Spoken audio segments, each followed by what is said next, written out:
Good morning everyone. Basa tayo natin kay JP Bible Daily Reading Plan. Today is April 23, 2022, Day 173, Proverbs chapter 30 to 31. Pakisabayan niyo ako magbasa guys para pare-pareho tayo matuto dito. Proverbs chapter 30, the words of Agur the son of Jakeh. Even the prophecy the man spake unto Agel, even unto Agel and Yokal. Surely I am more brutish than any man, and have not the understanding of a man. I neither learned wisdom, nor have the knowledge of the holy. Who hath ascended up into heaven, or descended? Who hath gathered the wind in his fists? Who hath bound the waters in a garment? Who hath established all the ends of the earth? What is his name?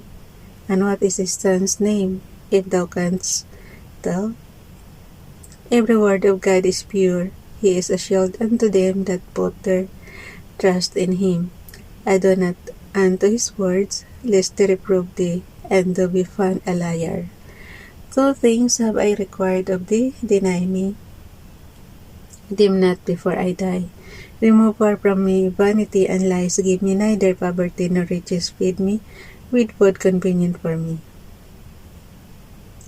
Lest I be full, and deny thee, and say, Who is the Lord? Or lest I be poor and still, and take the name of my God in vain. Accuse not a servant unto his master, lest he curse thee, and thou be found guilty. There is a generation that curseth their father, and does not please their mother. There is a generation that are pure in their own eyes, and yet is not washed from their filthiness.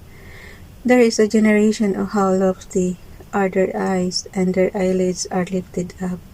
There is a generation whose teeth are as swords, and their jaw teeth as knives, to devour the poor from of the earth, and the needy from among men. The horselets hath two daughters, crying, Give, give. There are three things that are never satisfied. Ye four things say not, it is enough. The grave and the barren womb, the earth that is not filled with water, and the fire that saith not, it is enough. The eye that mocketh of his father, and despiseth to obey his mother, the ravens of the valley shall pick it out, and the young eagle shall eat it. There be three things which are too wonderful for me, yea, for which I know not. The way of an eagle in the air, the way of a serpent upon a rock, the way of a ship in the midst of the sea, and the way of a man with a maid. Such is the way of an adulterous woman.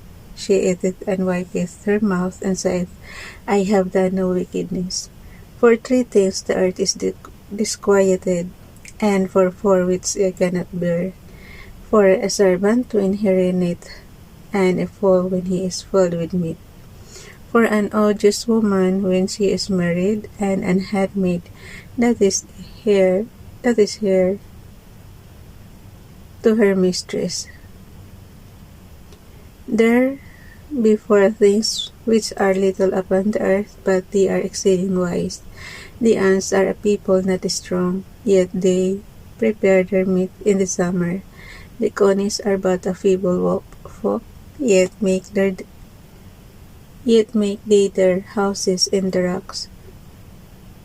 The locust has no king, yet goeth forth all of them by bands. The spider taketh hold with her hands, and is in kings' palaces. There be three things which go well, yea, four are comely in going. A lion which is strongest among beasts, and turneth not away for any. A greyhound as he goat also, and a king against whom there is no rising up. If thou hast done foolishly in lifting up thyself, or if thou hast thought evil, lay thine hand upon thy mouth. Surely the churning of milk bringeth forth butter, and wringing of the nose bringeth forth blood, so the forcing of wrath bringeth forth strife.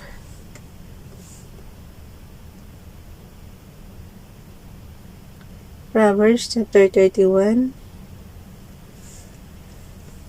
Basa rin kayo guys. KJV Bible to.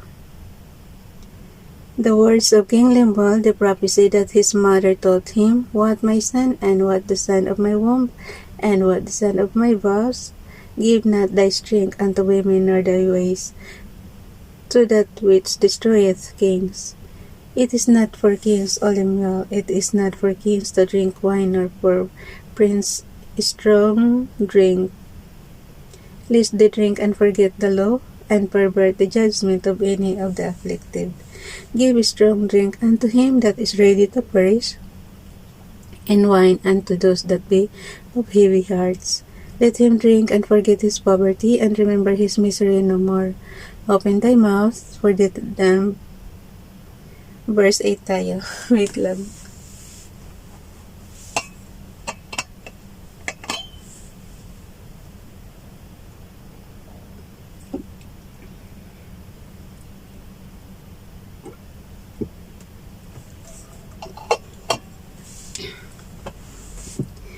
Verse 8. Open thy mouth for the damned, and the cause of all such as are appointed to destruction. Open thy mouth, judge righteously, and plead the cause of the poor and needy. Who can find a virtuous woman? For her price is far above rubies. The heart of her husband doth safely trust in her, so that he shall have no need of spoil. Verse 12. She will do him good and not evil all the days of her life. She seeketh wool and flax and worketh willingly with her hands. She is like the merchant ships. She bringeth her food from afar. She riseth also while it is yet night, and giveth meat to her household and a portion to her maidens.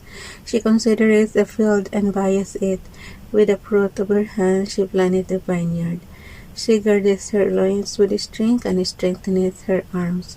She perceiveth that her merchandise is good. Her candle goeth not out by night. She layeth her hands to the spindle, and her hands hold the staff.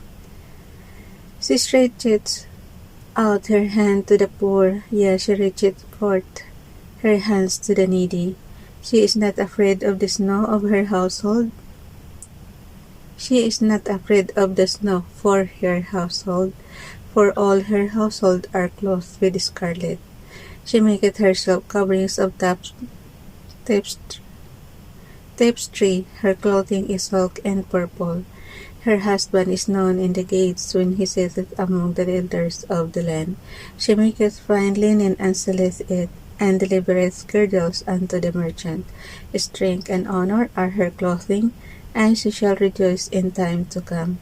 She openeth her mouth with wisdom, and in her tongue is the law of kindness. She looketh well to the ways of her household, and eateth not the bread of idleness. Her children arise up and call her blessed, her husband also, and he praiseth her. Many daughters have done virtuously, but thou excellest them all. Favor is deceitful, and beauty is vain, but a woman that feareth the Lord shall... Verse 30 guys. Favor is deceitful, and beauty is vain, but a woman that feareth the Lord, she shall be praised. Verse 31. Give her of the fruit of her hands, and let her own works praise her in the gates. Hanggang 31 lang ba?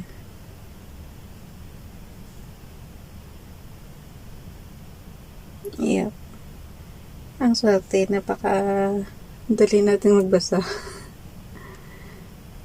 Hanggang 31. Bye everyone. God bless.